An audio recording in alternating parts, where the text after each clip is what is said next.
diamond-encrusted Rolls-Royces, $33 million Ferraris, and it only gets more extravagant from there. These are some of the priciest cars owned by soccer players. And when it comes to splurging millions, you can't leave out Aubameyang. His car collection isn't just luxurious, it's also stirred up some controversy. Over his 14-year professional football career, he's earned over $80 million, and it seems like he poured every bit of it into his vehicles. We're talking solid gold Lamborghinis, an Audi R8, a Range Rover, and a Porsche, but none of these can top his $2 million showpiece. It's as if he's living out Grand Theft Auto in real life. His LaFerrari, featuring a V12 engine, a top speed of 220 miles per hour, and the ability to accelerate from 0 to 124 miles per hour faster than a TikTok plays, is truly a marvel. Personally, I thought the paint job looked pretty sleek, but his fans, they weren't happy. In the car world, it's almost a rule to keep a LaFerrari in its iconic red. So when Aubameyang posted his pearlescent chrome version on Instagram, the backlash was swift. Critics slammed it with comments like, "I didn't think it was possible to ruin a LaFerrari," and "It looks like a kid chose the paint job." But Aubameyang's response? Classic. He clapped back in style and decided to double down. To make a statement, he wrapped his $300,000 Lamborghini Huracan in the exact same finish. Then, he let the haters know they'd need a cheat code to live his lifestyle. With a garage like his, you'd think it couldn't get any more over the top. Turns out, Neymar owns cars so exclusive that no one else in the world can even buy them. Earning around $100 million a year, he's got a passion for splurging on his car collection. What's even crazier? Neymar is so famous for his rides that he can't drive down the street without causing chaos. Check this out. Fans are literally risking getting hit just to snap a picture of him. Insane, right? You'd think with all that attention, he'd either go for a low-key car or stick to Uber. But no. In 2019, fresh off signing a $200 million contract, Neymar decided that Audis, Ferraris, and Bugattis weren't exclusive or extravagant enough. He wanted something truly one of a kind. That's when he came across a $4.5 million supercar so unique it looks like a spaceship, and he just couldn't resist.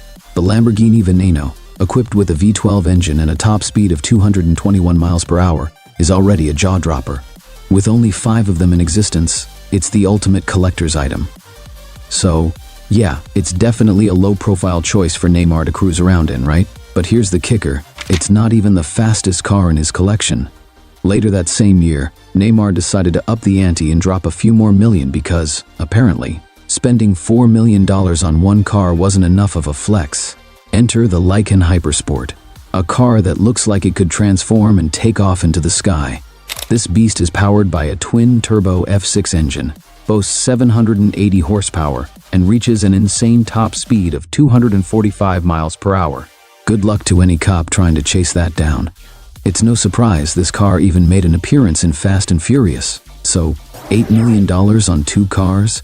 You'd think that's as wild as it gets, right? Think again. Lionel Messi's car collection is worth a staggering $50 million.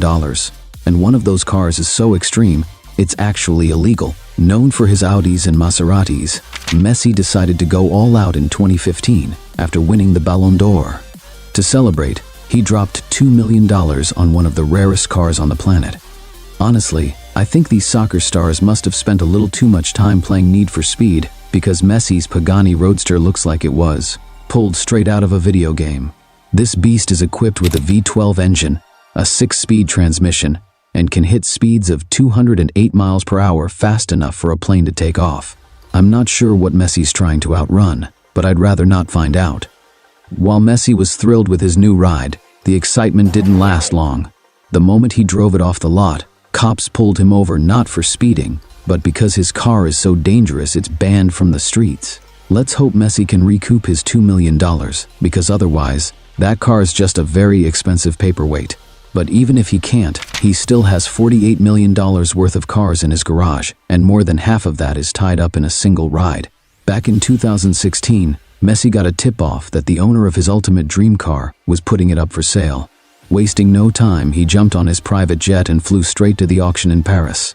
But there was a major hitch: Cristiano Ronaldo. Before Messi even landed, Ronaldo had already made an offer to buy the car, aiming to rub it in Messi's face by pulling up to El Clasico in the ride Messi had always wanted. Clearly, the rivalry wasn't staying on the pitch.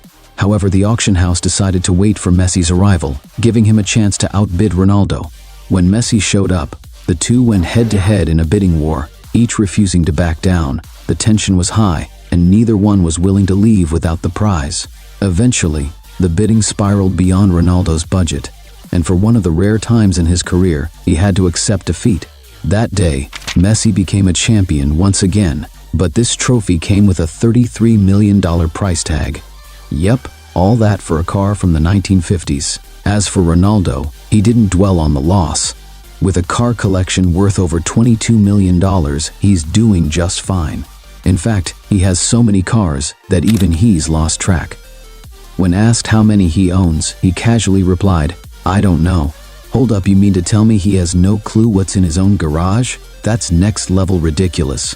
What's even crazier is that nearly half of Ronaldo's car fortune is tied up in his Bugatti collection. Back in my day, people collected baseball cards.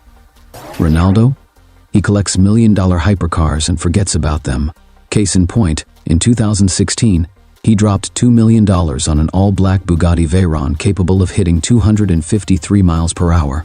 Just a year later, Ronaldo shelled out another $3 million for a sleek silver and black Bugatti Chiron. This one was fully customized, complete with CR7 embroidered headrests, his logo on the side, and all the personalized touches you'd expect. The purchase caused such a buzz that Bugatti themselves approached him to be the face of their brand. So, with Ronaldo already owning 2 Bugattis, is it any surprise that in 2020, when Bugatti unveiled their rarest model yet, he was first in line? Of course not. Ronaldo couldn't resist. He knew he had to drop $12 million on this masterpiece. Meanwhile, I'm over here thinking my Toyota Camry is quick. Ronaldo's all-white Bugatti Centodieci is a different league entirely. It features an 8-liter W16 engine, reaches a top speed of 236 miles per hour, and is so exclusive that only 10 exist in the entire world. But even after spending $17 million on Bugattis alone, Ronaldo didn't stop there. He kept splurging on more luxury rides for special occasions. In 2019, fresh off winning the Serie A championship, he decided to celebrate by dropping over $900,000 on a limited edition McLaren Senna. This beast, equipped with a twin-turbo V8 engine and styled to resemble a shark, took his collection to another level. As always, Ronaldo couldn't resist flexing his new ride to his 200 million Instagram followers right after buying it. He intended to show off the McLaren, but accidentally caught 2 of his $400,000 Rolls Royces in the background. Casual. Turns out, Ronaldo's a big fan of Rolls Royces too. He's been spotted driving an all-white Cullinan and another all-white Phantom, so he's not always zipping around in cars that could break every speed limit known to man. But when it comes to supercars, Ronaldo's collection wouldn't be complete without a few Lamborghinis. Unsurprisingly, they're some of his favorites. He's shelled out over $300,000 twice for Lamborghini Aventadors because why not? Ronaldo owns 1 all-white Lamborghini and 1 all-black one. But here's the kicker: he might regret one of those purchases. Honestly, at this point, Ronaldo might just want to stick to Uber. He's wrecked multiple Lamborghinis and Pagani's, costing him millions. The worst part? One of these accidents nearly ended his career. It's a relief that Ronaldo turned out okay, because that could have been a much more tragic situation. There's a lesson to take away from this. If an almost billionaire's life can be jeopardized in an instant, no amount of wealth or fame can make anyone invincible. It's a reminder that speeding isn't just dangerous for the rich and famous, it's dangerous for everyone. If we all make a little more effort to be aware, we could make the world a safer place. And there's one soccer player who learned not only from Ronaldo's mistakes, but from his own as well. David Beckham, a legend in his own right, is another player who's had his own share of lessons. It's no surprise that David Beckham's garage was packed with Ferraris, Lamborghinis, Porsches, and McLarens. But after a speeding incident in 2018, Beckham made a vow to not just change his own behavior but to make a broader impact. Beckham got caught driving his Bentley 59 miles per hour in a 40 miles per hour zone. It might not seem like a huge deal, but this wasn't his first run-in with the law. So when the police caught him this time, they weren't taking it lightly. They were even considering revoking his license for good. Beckham's lawyer, Nick Freeman, stepped in to help, but only under one condition. Beckham had to give up his fast-driving habits and hire a personal driver. Beckham, who had a garage full of cars capable of hitting 200 miles per hour, thought long and hard about it. The thrill of driving that fast had been part of his life for so long, but ultimately, he realized the decision was bigger than just him. Beckham didn't have much of a choice. He was putting more than just his own life at risk. As a role model, he knew he had to learn from his mistakes. Looking at it from a bigger perspective, he saw this as an opportunity to grow and become a better person, something everyone hoped for him. Instead of seeing it as a setback, Beckham embraced it as a chance to inspire his fans. He agreed to his lawyer's terms, hired a personal chauffeur, and now, whenever you see a Rolls-Royce or Bentley cruising through his Beverly Hills neighborhood, you can be sure he's in the back seat. But the important thing is that he's still here, alive, and able to keep inspiring the world.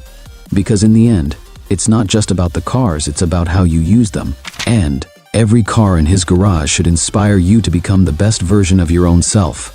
So, our today's video ends here. Please support us, like and subscribe Satifo for more interesting videos like this. Thanks for watching.